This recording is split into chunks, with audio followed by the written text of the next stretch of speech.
Bismillahirrahmanirrahim. Assalamualaikum warahmatullahi wabarakatuh. Ya, apa kabar anak-anak semuanya?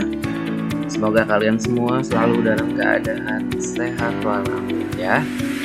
Oke, untuk hari ini kita bertemu kembali dengan Bapak.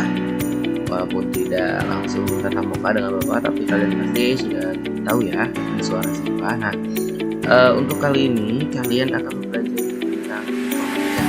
Nah, apa materinya? Kita akan simak di dalam video kali ini. Namun sebelum kita memulai pembelajaran pada hari ini, mari kita buka sama-sama dengan membaca basmalah. Bismillahirrahmanirrahim. Oke, anak-anakku semuanya, yang akan kalian pelajari pada hari ini yaitu tentang memahami enkripsi dan dekripsi. Yang pernah mendengar sebelumnya? Nah, kalau yang sudah pernah mendengar sebelumnya, nanti kita kira-kira apa ya enkripsi dan dekripsi itu? Mari kita simak dengan baik video kali ini. Oke, kita mulai dengan tujuan pembelajaran pada pertemuan kali ini dulu ya.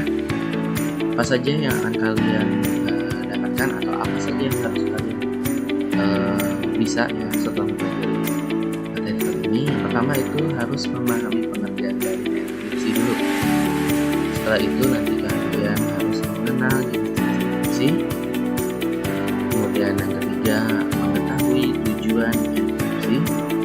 Yang keempat, mengetahui manfaat dan kerugian dari enkripsi.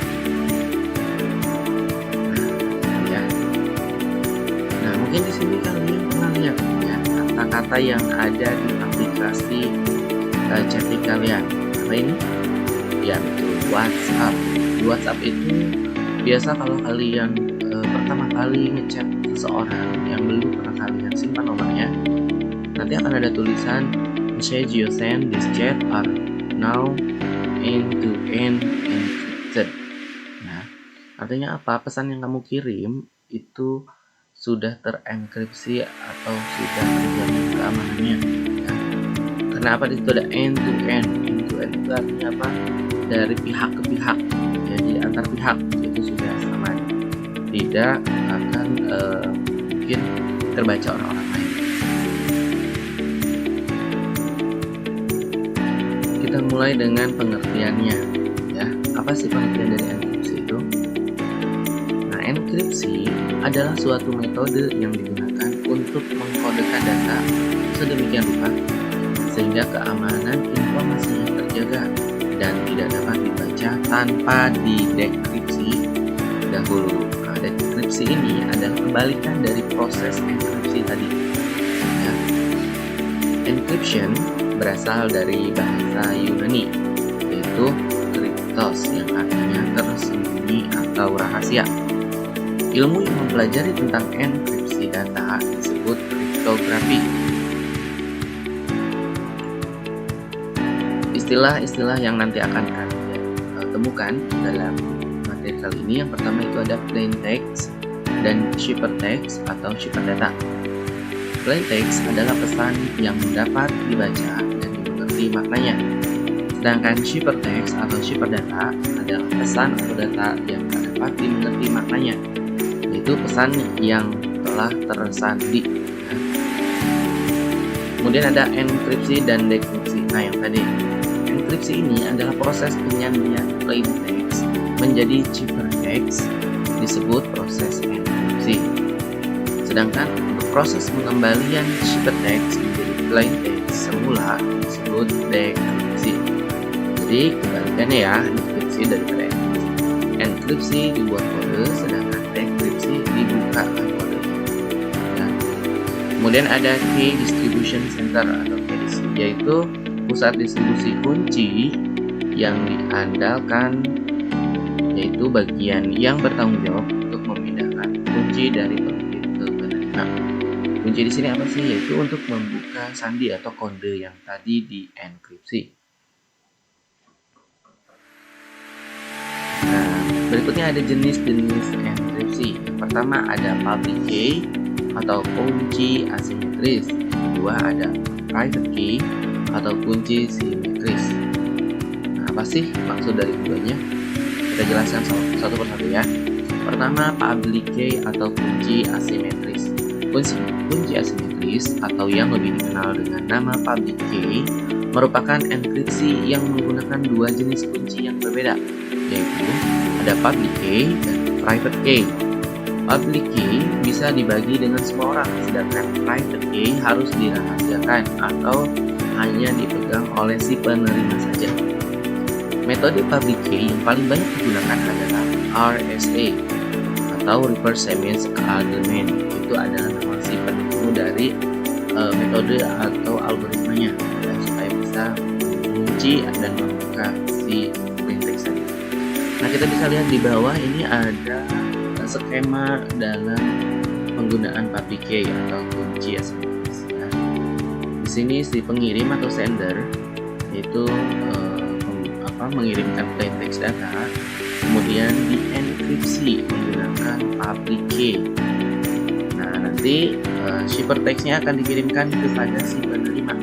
Namun sebelum si penerima bisa membuka atau membaca pesan yang dikirim, maka harus menggunakan private key yang sudah dipegangnya, sehingga plaintext atau ciphertext data yang tadi dikirim itu bisa didekripsi menjadi plaintext kembali, tentunya dengan pesan dan data yang sama seperti yang dikirim oleh si sender atau pengirim, ya, seperti itu.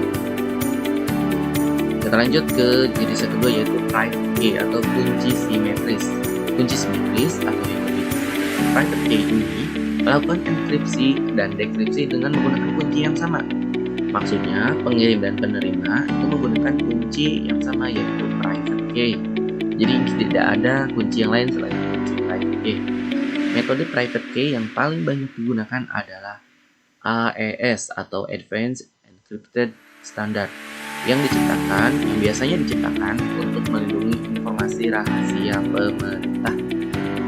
Nah, di bawahnya sudah ada juga gambar skema dari penggunaan private key, ya. Mungkin Bapak jelaskan sedikit. Untuk sender, ya, nanti akan mengirimkan plaintext data. Nah, di sini dienkripsinya oleh apa? Private key. Di sini shared key. Jadi private key yang sudah dibagikan. Ya. Kemudian dienkripsi sehingga menjadi ciphertext atau cipher-data. Nah, sebelum diterima oleh recipient, itu akan dibuka dulu dengan kunci yang sama tadi. Ya. Di sini disebutnya shared key. Nah, setelah itu baru bisa di-decrypted atau didekripsi, sehingga menjadi plaintext kembali. Ingat, bedanya kalau private dengan public tadi, ya, penggunaan kunci yang digunakan untuk membuka cipher data. Oke, kita lihat sini cara kerjanya, ya. Ada dua kunci, public key dan private key. Biasanya public key itu akan diberikan kepada KDC atau yang tadi disebut dengan key distribution center, ya. Nanti akan membagikan dua kunci, ya. Di KDC itu akan membagikan dua kunci, yaitu kunci publik dan kunci private, ya. Nah, kunci publik itu akan dipegang oleh orang yang mengirim pesan, sedangkan private key dipegang oleh orang yang menerima pesan. Mengunci pesan bisa menggunakan public key yang mana saja, tapi untuk membukanya hanya bisa menggunakan kunci yang dipegang oleh si penerima. Tidak bisa ditutup atau dibuka oleh kunci yang lain. Nah, ini cara kerjanya, ya. Kita perhatikan.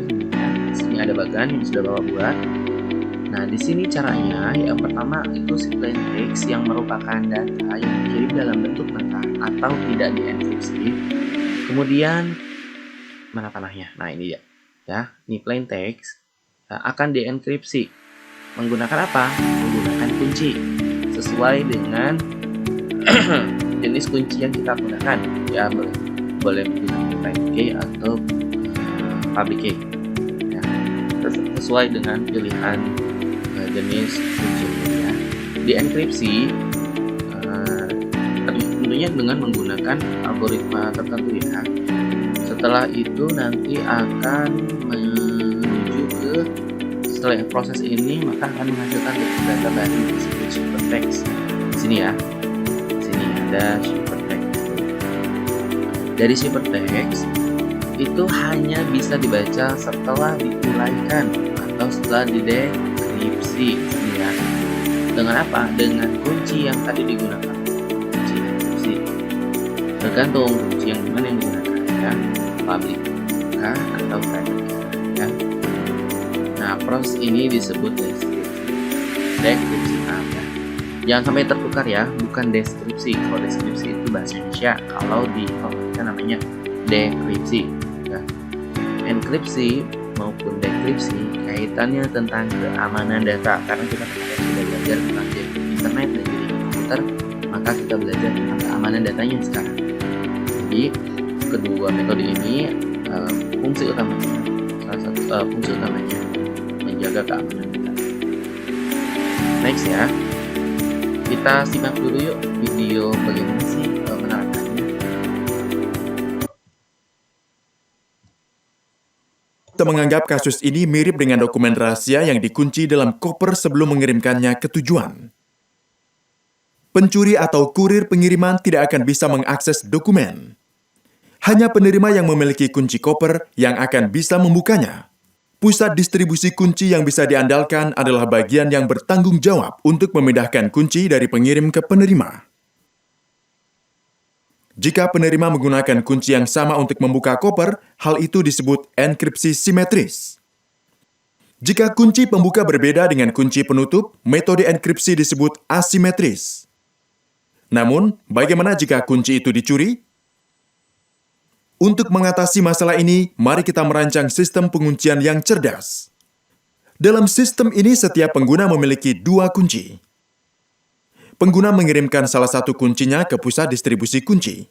Ini berarti kunci tersebut tersedia untuk umum. Sebut saja ini kunci publik. Meskipun demikian, tidak ada yang membagikan kunci yang lain. Kunci ini bersifat pribadi untuk setiap pengguna. Bagian paling menarik dari sistem baru ini adalah penguncinya. Penguncinya dapat ditutup dengan kunci publik apapun, tetapi kunci yang sama tidak dapat membuka sang pengunci. Untuk membukanya, Anda harus menggunakan kunci pribadi yang sesuai. Tidak ada kunci pribadi pengguna lain atau kunci publik lain yang bisa membuka kunci ini. Dengan sistem tersebut, maka transfer data menjadi sangat aman. Mari kita lihat caranya. Jika Nina ingin mengirim kotak itu ke Alex, Nina meminta kunci publik Alex dari KDC. KDC membagikan kunci publik kepada Nina dan dia mengunci kotak itu. Setelah dikirimkan, hanya Alex yang dapat membuka kuncinya karena hanya dia yang memiliki kunci pribadi. Sistem ini sangat aman karena Alex belum membagikan kunci pribadinya kepada siapapun. Di dunia digital, kita dapat membangun sistem yang sama. Di sini, pesan hello ini dienkripsi dengan kunci publik Alex dan dikirim. Hanya kunci pribadi Alex yang dapat mendekripsi kembali dan hanya Alex yang dapat melakukannya. Sekarang mari kita lihat satu properti khusus yang ada di pengunci baru. Kita sudah melihat bahwa pengunci ditutup dengan kunci publik, hanya dapat dibuka dengan kunci pribadi yang sesuai. Bisakah 2 kunci ini memiliki bentuk acak? Bahkan jika pengunci seperti itu ada, maka tidak akan bisa berbentuk acak. Bentuk kunci harus terhubung dengan suatu cara. Salah satu contoh hubungan tersebut ditunjukkan di sini. Sama halnya pula di dunia digital, tombol yang kita lihat sebelumnya harus terhubung atau algoritma tidak akan berfungsi.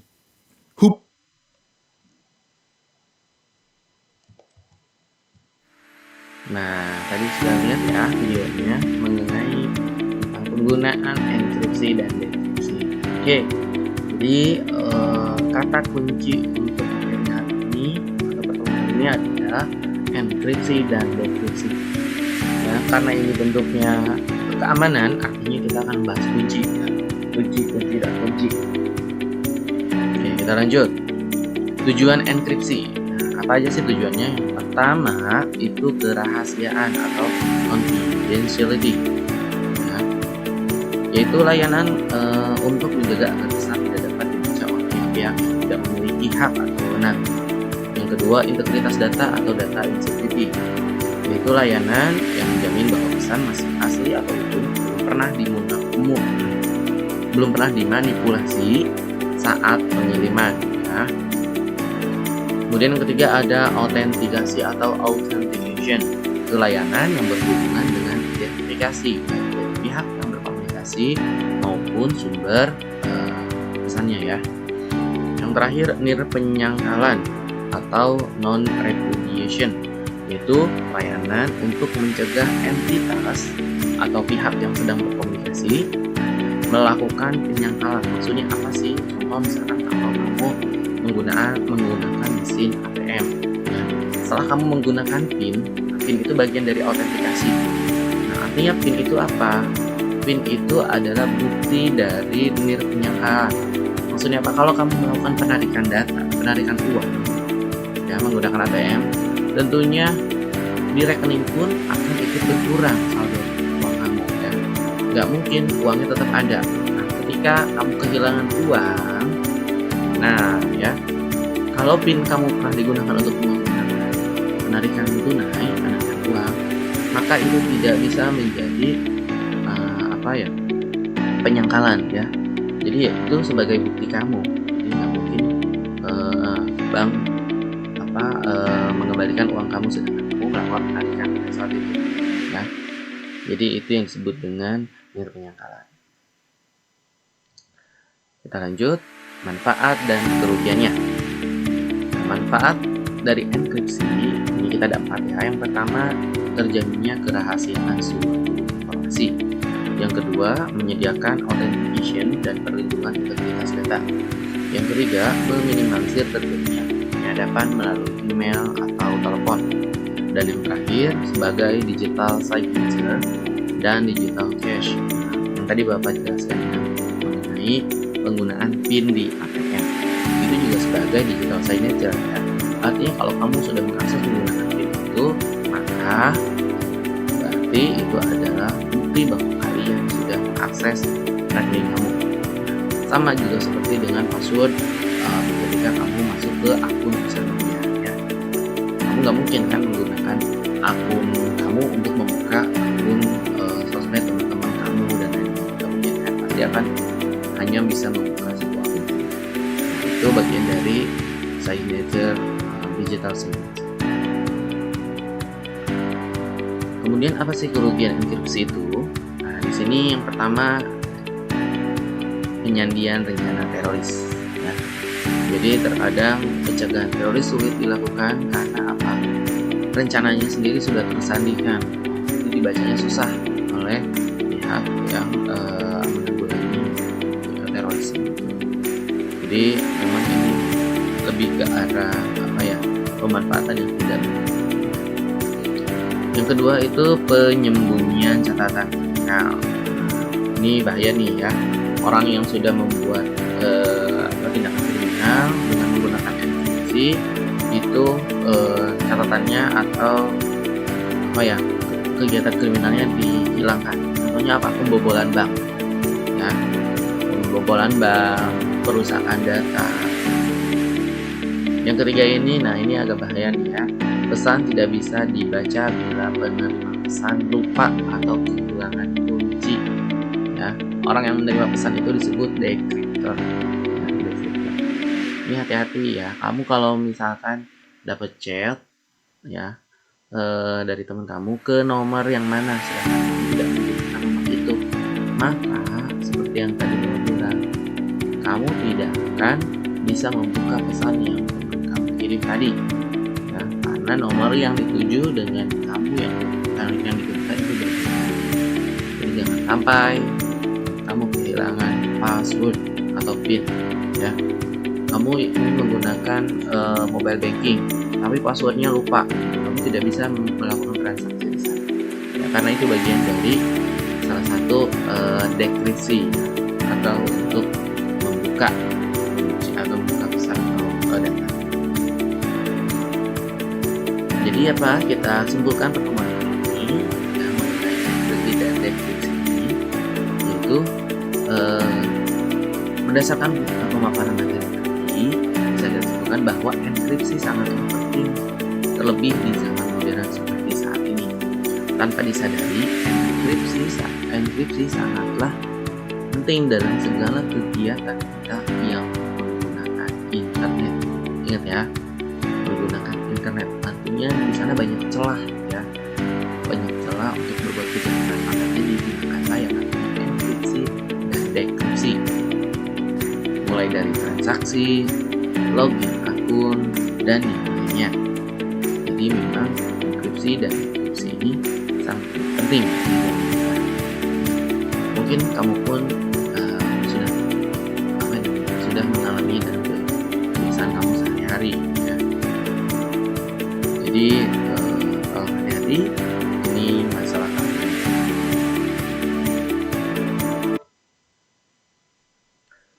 Nah, demikian anak-anak penjelasan materi kali ini. Jika ada pertanyaan, silahkan kalian bisa chat Bapak. Kemudian jangan lupa nanti ada tugas yang sudah Bapak siapkan di dalam web belajar kita. Silahkan kalian akses dan dikerjakan dengan serius atau sebaik mungkin. Atas perhatian kalian, Bapak ucapkan terima kasih. Semoga kalian selalu dalam keadaan sehat walafiat. Jangan lupa lakukan 3M ya. Yang tadi cuci tangan, menggunakan masker, dan hindari kerumunan ya. Karena itu bagian dari pencegahan pandemi yang saat ini mengalami mengalami di dalam kehidupan kita ya. Sekali lagi Bapak ucapkan terima kasih dan sampai jumpa. Assalamualaikum warahmatullahi wabarakatuh. Kita akhiri dengan baca hamdalah. Alhamdulillahirabbil alamin. Sampai jumpa anak-anak semuanya.